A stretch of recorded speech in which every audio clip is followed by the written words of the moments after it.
Willie Revillame ibininta ang ilang mga properties sa Tagaytay dahil sa kahirapan?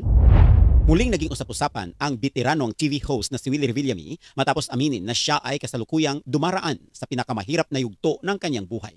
Matapos ang pagkatalo sa eleksyon at pagkawala ng kanyang TV show, inamin ni Willie na wala ni isang network ang handang tumanggap sa kanya ngayon.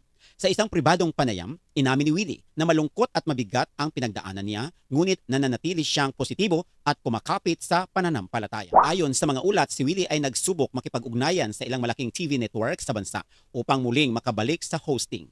Ngunit sa kasamaang palad, wala umanong nag-alok ng proyekto o show.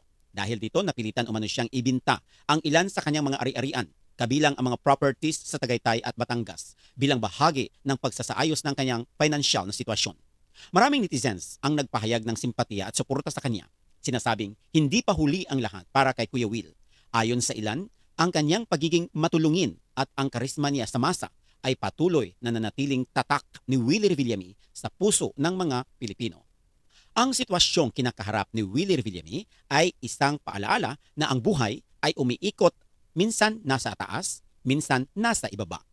Sa kabila ng pagkawala ng kanyang show, kabuhayan at oportunidad sa industriya, nananatili siyang matatag at marunong tanggapin ang realidad ng buhay.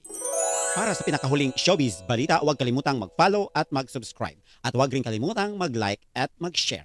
Maraming salamat po.